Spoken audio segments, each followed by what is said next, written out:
Qui a déjà reçu un enseignement sur les 24 vieillards, qui lève la main? Celui qui n'a jamais entendu, lève la main. Vraiment, pardonnez-moi, c'est ma faute. Amen. Vraiment, je me suis rendu compte que dans l'église, on prêche toujours les mêmes choses alors qu'il y a beaucoup de versets qui souffrent de blessures intérieures. Amen. Et vous savez, c'est pourquoi aussi? Parce que quand on prêche des choses nouvelles, ça passe souvent là. Au premier culte, au début du message, vraiment, ils sont restés. On a dû les récupérer à la fin. J'espère que vous comprendrez. Amen. Mais c'est même pas difficile ce que j'ai prêché. Trop simple, mais c'était nouveau. Mais c'était très simple. Lisons Apocalypse 4, versets 1 à 11. On est déjà en ligne? Oui? Ok. Après cela, je regardai et voici une porte était ouverte dans le ciel. La première voix que j'avais entendue comme le son d'une trompette et qui me parlait, c'est Jésus qui parlait, et dit, monte ici et je te ferai voir ce qui doit arriver dans la suite. Aussitôt, je fus ravi en esprit et voici il y avait un trône dans le ciel. Et sur ce trône, quelqu'un qui était assis. Dans la Bible, rarement on décrit le Père. Mais ici, il y a comme une description du Père.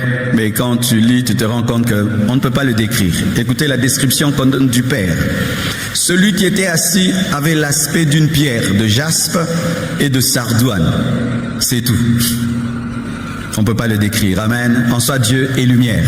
Quand tu veux dire Dieu est comment? C'est une lumière lumineuse, très lumineuse, lumineusement lumineuse. Amen. Parce qu'il habite une lumière que personne ne peut voir et n'a vue. Dieu est lumière. Et le trône était environné d'un arc-en-ciel semblable à de l'émeraude. Autour du trône, je vis 24 trônes. Et sur ces trônes, 24 vieillards assis, revêtus de vêtements blancs et sur leurs têtes des couronnes d'or. Du trône sortent des éclairs, des voix et des tonnerres. Devant le trône brûlent 7 lampes ardentes qui sont les 7 esprits de Dieu. Quand on dit 7 esprits de Dieu, ce n'est pas qu'il y a 7 Saint-Esprits, mais le chiffre 7, c'est le chiffre de la plénitude, parlant de la plénitude de l'Esprit, de la perfection du Saint-Esprit. J'enseignerai à ce sujet d'ici là. Il y a encore devant le trône comme une mer de verre, semblable à du cristal. Au milieu du trône et autour du trône, il y a 4 êtres vivants, remplis Dieu devant et derrière. C'est l'omniscience de Dieu, reflétée par ses yeux. Et le premier être vivant est semblable à un lion, la royauté de Jésus. Le second être vivant est semblable à un veau, Jésus le serviteur qui souffre. Le troisième être vivant a la face d'un homme, Jésus-Christ le Fils de l'homme. Et le quatrième être vivant est semblable à un aigle qui vole, Jésus-Christ le Fils de Dieu. Mais il s'agit de 4 chérubins ou de 4 séraphins qui représentent les 4 facettes de Jésus-Christ. Les 4 êtres vivants ont chacun 6 ailes. Et ils sont remplis Dieu tout autour et au-dedans. Ils ne cessent de dire jour et nuit, Saint, Saint, Saint est le Seigneur Dieu, le Tout-Puissant qui était, qui est et qui vient. Dieu n'est pas 3 fois saint. Dieu est 1000 fois saint, 10 000 fois saint, 1 milliard de fois saint. Mais quand on dit Saint, Saint, Saint 3 fois, c'est parce que le Père est saint, le Fils est saint, le Saint-Esprit est saint. Ça parle de 3 personnes en Dieu. Amen. On est déjà en train de prêcher. Donne-moi un amen. Quand les êtres vivants rendent gloire et honneur et action de grâce à celui qui est assis sur le trône, à celui qui vit au siècle des siècles, les 24 vieillards se prosternent devant celui qui est assis sur le trône et ils adorent celui qui vit au siècle des siècles. Et ils jettent leur couronne devant le trône en disant « Tu es digne, notre Seigneur et notre Dieu, de recevoir la gloire et l'honneur et la puissance, car tu as créé toutes choses et c'est par ta volonté qu'elles existent et qu'elles ont été créées. » Terminons avec ce qu'on appelle le cantique de la rédemption. Dites le cantique de la rédemption. C'est le cantique chanté par les 24 vieillards. C'est important de savoir que c'est un cantique de la rédemption. Ça va nous aider dans le message. Apocalypse 5, 7 à 14. Il vint et il prit le livre de la main droite de celui qui était assis sur le trône. Quand il eut pris le livre, les 4 êtres vivants et les 24 vieillards se prosternèrent devant l'agneau, tenant chacun une harpe et des coupes d'or remplies de parfums qui sont les prières des saints. Les parfums sont les prières des saints, on n'a plus besoin de parfums pour prier. Alléluia. Si le parfum c'est la prière, je n'ai plus besoin de parfum pour prier. Si tu vas quelque part, on te dit, amène le parfum pour la prière. Les parfums spéciaux pour la prière, le parfum c'est la prière déjà. Donc j'ai pas besoin encore de parfum. Amen. Hein? Dans le Nouveau Testament, on n'a pas besoin de parfum pour prier. Amen.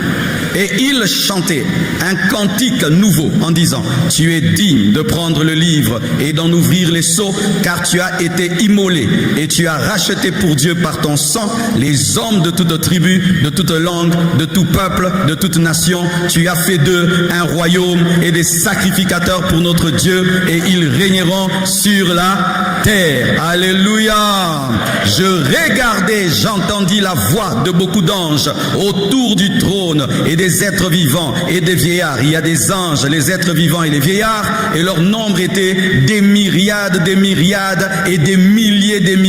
Ils disaient d'une voix forte, l'agneau qui a été immolé est digne de recevoir la puissance, la richesse, la sagesse, la force, l'honneur, la gloire et la louange. Et toutes les créatures qui sont dans le ciel, sur la terre, sous la terre, sur la mer, et tous ceux qui s'y trouvent, je les entendis qui disaient, à celui qui est assis sur le trône et à l'agneau soit la louange, l'honneur, la gloire et la force au siècle des siècles.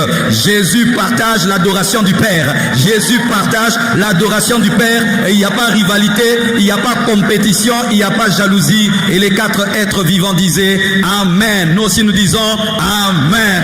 Et les vieillards se prosternèrent et adorèrent Amen. Acclamons le Seigneur. Wow. Alors je vous prie de lire à la maison Apocalypse 7, 11 à 13 pour avoir toute la totalité de la pensée.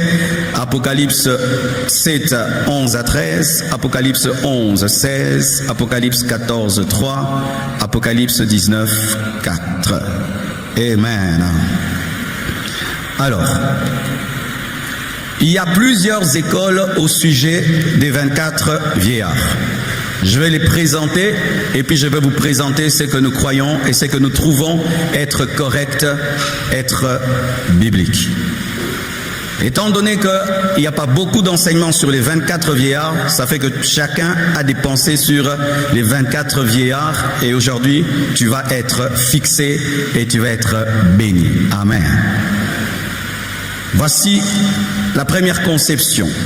Certains disent que les 24 vieillards sont des autorités spirituelles qui ne sont pas des anges, qui ne sont pas des hommes et qui ne sont pas Dieu. C'est dire que Dieu a créé les anges, les archanges, les chérubins, les séraphins. Et ici, il a créé les 24 vieillards comme étant des autorités qui ont toujours été là autour de son trône pour régner, pour diriger avec lui. Qui croit cela? Levez la main si c'est ce que vous avez toujours cru. Levez la main si c'est ce que vous croyez. Il n'y a pas de prison pour ceux qui lèvent la main. Ok. C'est faux. D'autres croient que les 24 vieillards sont des anges. Parce qu'ils sont autour du trône, donc s'ils sont au ciel, donc c'est doit être des anges. Qui croient que les 24 vieillards sont des anges? Levez la main. Levez bien la main. C'est faux. Amen. D'autres disent que les 24 vieillards sont des assistants humains qui ont toujours été avec Dieu. Dans son royaume, ce sont des hommes qui ont toujours été avec Dieu comme des anges. Qui croient cela, que les 24 vieillards sont des hommes qui ont toujours été avec Dieu comme les anges pour diriger? Levez la main, c'est ce que vous croyez? C'est faux. D'autres croient que c'est la fusion, comme c'est le chiffre 24, 12 tribus d'Israël, 12 apôtres de Jésus-Christ, 12 patriarches et 12 apôtres. Quand tu prends 12 plus 12, ça fait 24.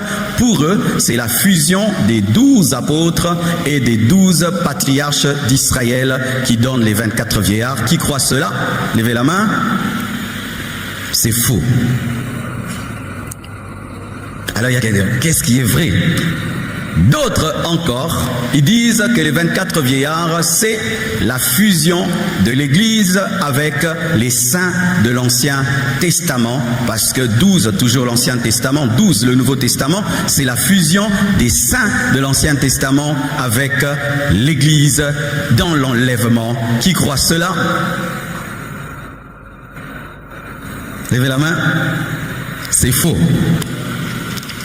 Et d'autres croient que 12, 24, ça je vais dire à la fin. C'est ce que je crois. Maintenant, avant de dire ce que je crois, j'aimerais casser ce que tu crois. Amen. Voici. Pour vous qui croyez que les 24 vieillards sont des autorités spirituelles non angéliques qui gouvernent avec Dieu, voici un principe de la Bible. Fais l'effort d'être intelligent. Fais l'effort. Alors pour vous qui croyez que les 24 vieillards sont des êtres non angéliques, non humains, qui gouvernent avec Dieu, voici un principe de la Bible. C'est que quand tu lis la Bible et qu'une chose paraît pour la première fois, tu dois l'étudier. Amen. Hein? Alors regardez. De Genèse jusqu'à Jude, on ne parle pas des 24 vieillards, n'est-ce pas? 24 vieillards paraît où? Dans l'Apocalypse, brusquement. C'est-à-dire quelqu'un qui a lu la Bible, de Genèse jusqu'en Jude, pour lui, il connaît que au ciel, il y a le Père, le Fils, le Saint-Esprit, il y a les anges, et parmi les anges, il y a les archanges, les chérubins, les séraphins. Toute sa vie, il a vécu comme ça. Il arrive à Apocalypse, non, en plus d'eux, il y a les 24 vieillards. Et quelqu'un dit non, s'ils sont là, donc ils ont toujours été là. Frère, s'ils avaient toujours été là, Dieu allait le dire. Amen. Une chose nouvelle qui n'est pas confirmée dans toutes les Écritures, ce n'est pas ce que tu penses. Alléluia. Les 24 vieillards, ce ne sont pas des autorités spirituelles qui ne sont ni des anges ni des hommes. S'il y avait de telles autorités, alors Dieu allait déjà en parler. Amen. C'est comme ça d'ailleurs que tu dois comprendre comment on a choisi les 66 livres de la Bible. Vous connaissez, on parle de Tobie, n'est-ce pas? Maccabée, Siracide. Pourquoi Siracide n'est pas reconnu dans les 66 livres? C'est parce que dans ces livres-là, il y a des choses qui contredisent les autres livres. Par exemple, de Genèse à Apocalypse, la Bible dit que tu ne peux pas prier les morts. Maintenant, Maccabée vient te dire, prie les morts. Du coup, je t'enlève. Pourquoi? Parce que tu contredis le reste de la parole. Amen. Parce que le Saint-Esprit a utilisé plusieurs hommes, mais il ne s'est jamais contredit. Un nouveau livre qui contredit les anciens, on doit l'enlever. Et si l'Apocalypse vient nous dire qu'il y a maintenant des êtres qui dirigent et qui ont toujours été là, alors que tous les autres livres ne l'ont jamais dit, eh bien nous devons étudier l'Apocalypse où nous sommes en train de faire parler Jean ce qu'il n'a pas dit. C'est pourquoi, mes frères, cette nouveauté des êtres qui sont ni des anges, ni des hommes, mais qui règnent avec Dieu, comme je le vois de Genèse à Jude, je ne l'ai jamais vu, je ne peux pas confirmer cela, ce serait une nouvelle doctrine. Amen. Deuxièmement, les gens qui disent que ce sont des hommes, c'est-à-dire des hommes qui ont toujours été avec Dieu, avant même que Jésus-Christ ne vienne, ne comprennent pas ceci, c'est que lorsque la prophétie est donnée à Jean, la prophétie parlait du passé, du présent et du futur, et les 24 vieillards ne sont pas dans le passé, ils sont dans le futur. Amen. Et si on peut prétendre que les 24 vieillards, ce sont des hommes qui ont toujours été avec Dieu au ciel avant que Jésus-Christ vienne, ça contredit la parole de Dieu qui dit que Jésus est le seul chemin qui conduit au Père, et ça veut dire qu'il y a des hommes qui peuvent aller au ciel sans Jésus-Christ, ce qui est archi faux. Pour que tu ailles au ciel, il faut que celui qui est au ciel descende sur la terre pour te montrer le chemin du ciel. Ce qui fait que ces hommes ne peuvent pas être au ciel si Jésus n'est pas descendu pour les montrer le chemin du ciel. Ainsi, ces hommes seraient là par leurs propres œuvres en dehors de Christ, ce qui est une fausseté. Amen. Donne-moi la main, hein?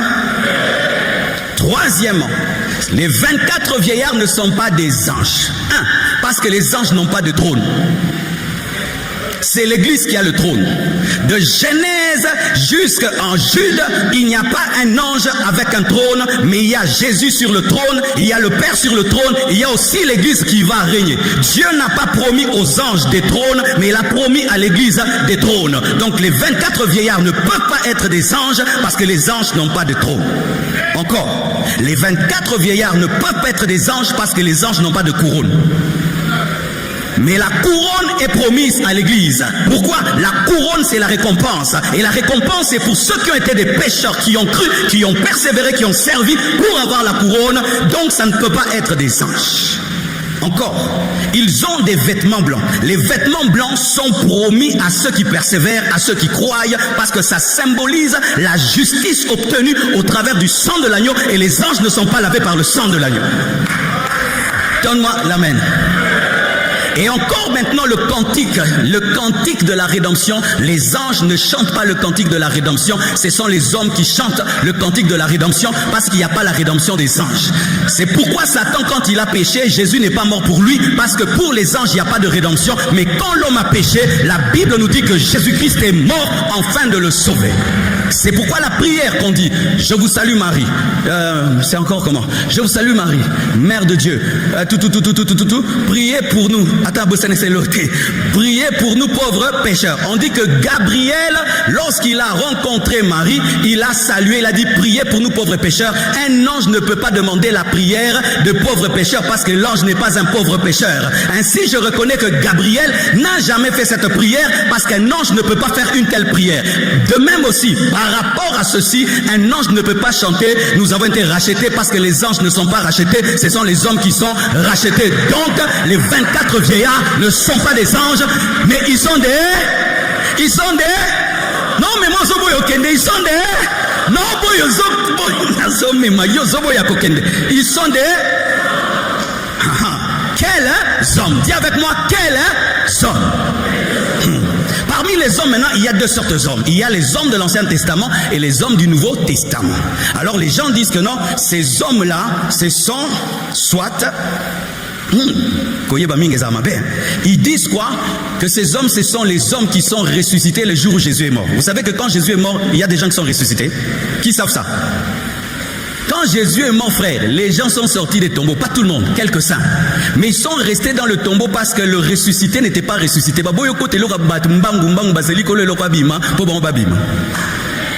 En français.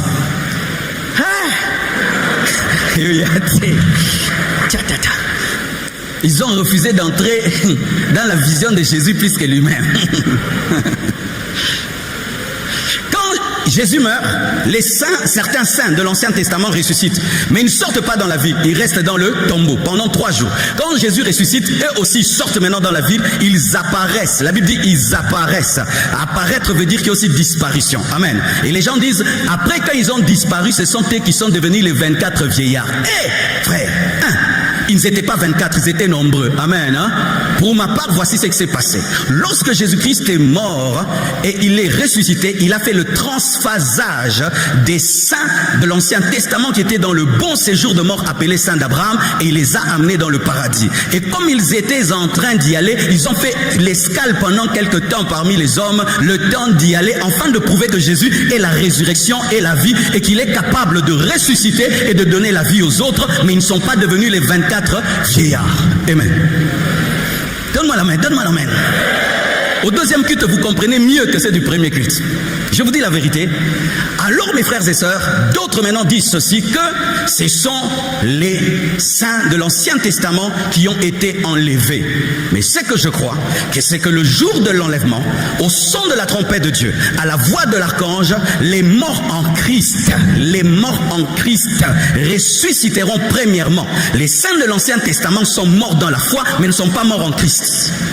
Ainsi, ils ne ressusciteront pas le jour de l'enlèvement, c'est l'Église qui va ressusciter. Eux vont ressusciter au début du millénium, afin de régner, parce que c'est ça leur promesse.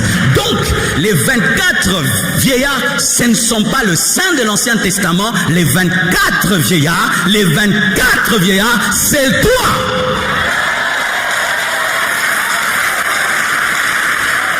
Les 24 vieillards, c'est l'église. Comment? Il est écrit que tu as fait d'eux un royaume de sacrificateurs. Et la Bible dit que l'église est quoi? Nous sommes un royaume de sacrificateurs, un sacerdoce royal. La robe, c'est la sacrificature. Le trône, c'est la royauté. La couronne, c'est la royauté. Alléluia. Frère, les 24 vieillards, c'est la dimension de l'église dans l'éternité. Nous régnerons avec Jésus-Christ, nous dominerons avec Jésus-Christ et nous allons servir à côté de lui. Donne-moi un amen. Hey, Shalarama Zintelebrayasha. Maintenant, pourquoi 24? 24, c'est le nombre des personnes qui travaillent à côté du souverain sacrificateur. Ok, je vous donne le verset. Yes. Oh, dis j'aime la parole. 1 Chronique 24, 1 à 4. 1 Chronique 24, 1 à 4. Vous allez voir. 1 Chronique 24, 1 à 4. Rapidement. Ok, on y va. Voici les classes des fils d'Aaron. Fils d'Aaron, Nadab, Abihu, Éléazar et Ithamar. Nadab et Abihu moururent avant leur père sans avoir de fils, et Éléazar et Ithamar remplirent les fonctions du sacerdoce. Oui. David divisa les fils d'Aaron en les classant pour le service qu'ils avaient à faire. Tsadok appartenait aux descendants d'Éléazar et Achimélec aux descendants d'Ithamar. Regardez maintenant, il se trouva parmi les fils d'Éléazar plus de chefs que parmi les fils d'Ithamar, et on en fit la division. Les fils d'Éléazar avaient 16, dites 16 chefs de maison paternelle, et les fils d'Ithamar combien? 8 chefs. 8 plus 16, ça fait combien? 8 plus 16, ça fait combien? En soi, la sacrificature de la terre est faite à l'image de la sacrificature du ciel. Et en soi, qu'est-ce que Dieu veut dire par le chiffre 24? C'est que nous sommes des sacrificateurs éternellement, mais plus à côté d'Aaron, mais à côté de Jésus-Christ, le roi des rois, le Seigneur des seigneurs, le Dieu vivant. Donne-moi la main. Donne-moi la main. Nous sommes les 24 vieillards. Nous sommes les 24 vieillards. Nous sommes les 24 vieillards. Et 24 vieillards. Pourquoi vieillard? Vieillard, c'est la sagesse. Vieillard, c'est le prêtre. Dans la parole qu'on dit vieillard, c'est un prêtre. Tu es un prêtre. Et qu'est-ce que tu offres? Le parfum de la prière, le parfum de l'adoration.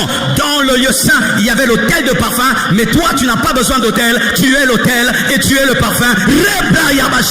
Parfum. Donne-moi la main. Oh, merci Seigneur. Qu'est-ce que cela nous enseigne? Cela nous enseigne une chose, l'humilité dans la grandeur.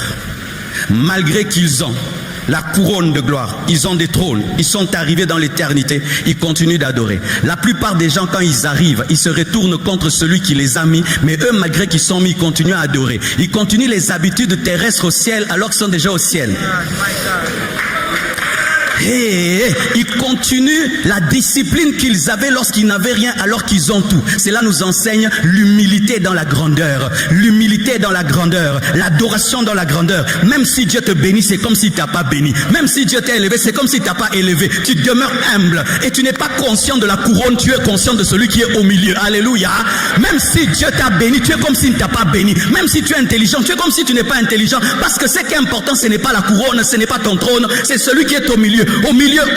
Le Seigneur te demande de jeter ta couronne afin qu'il te donne une autre couronne. Le Seigneur te demande de ne pas être conscient de ta bénédiction afin qu'il continue à te bénir. Le Seigneur te demande, même si tu as un trône, oublie ton trône afin que tu restes sur le trône. Ce sont les gens qui jettent la couronne qui gardent la couronne. Ce sont les gens qui quittent le trône qui restent sur le trône. Ce sont les gens qui sont humbles qui restent dans l'élévation. Si tu veux que Dieu t'établisse, vis dans l'humilité, vis dans l'humilité, vis dans l'humilité, vis dans l'humilité. Zamba tomboli okiti, atomboli lisusu, okiti lisusu, atomboli lisusu, okiti lisusu, atomboli lisusu. Le Seigneur te demande l'humilité. Donne-moi la main. Donne-moi la main. Et la Bible dit qu'est-ce qu'ils font? Ils se prosternent et puis ils jettent la couronne. Mais quand tu jettes la couronne, Dieu ne veut pas aussi que tu aies une tête vide. Il met une autre couronne. Tu jettes la couronne. Dieu met une autre couronne. Tu jettes la couronne. Jette la couronne intellectuelle, tu auras la couronne financière. Jette la couronne financière, tu auras la couronne de l'onction. Jette la couronne de l'onction, tu auras la couronne sociale. Jette la couronne sociale, tu auras la couronne intellectuelle. Jette. Donne-moi la main. Donne-moi la main. Ce que tu as vu, ce n'est pas tout. Beaucoup arrivent. Ce que tu as vu, ce n'est pas tout. Il y a beaucoup de choses. Ce que tu vis, c'est un test. C'est un test. Tu jettes la couronne, il donne une autre couronne. Tu jettes encore, il donne une autre couronne. Parce que Dieu teste ton cœur afin de te garder dans la grandeur.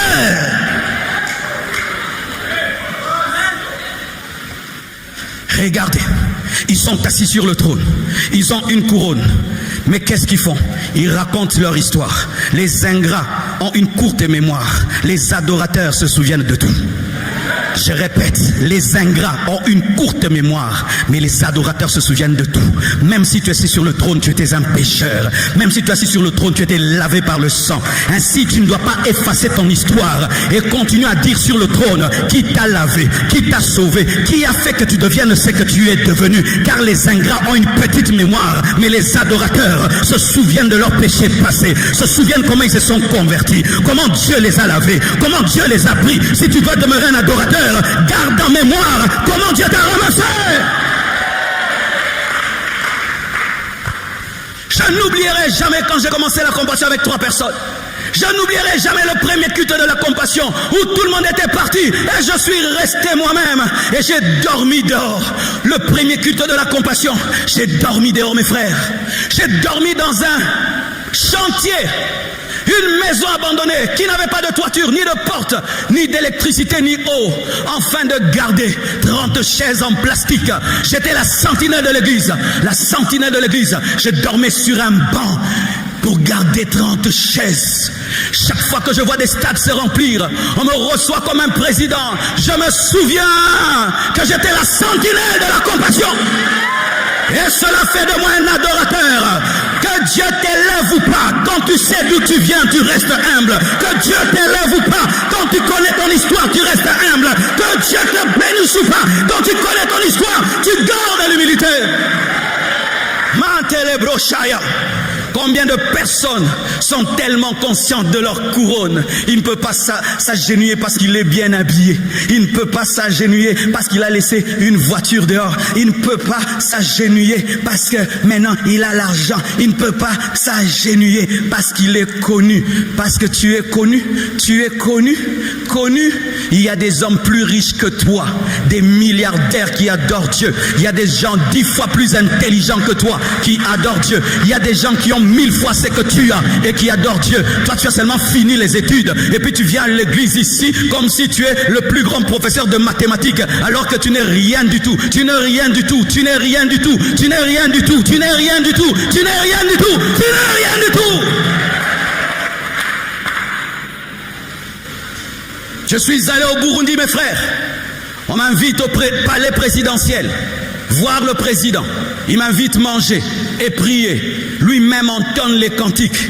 Lui-même chante et danse. Il s'était même foulé la cheville parce qu'il avait joué au football. Mais malgré qu'il avait une cheville cassée, il dansait pour Dieu.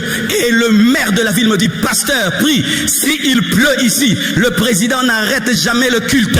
Et il dit, la pluie ne peut pas arrêter l'adoration. Et quand il pleut, il se mouille.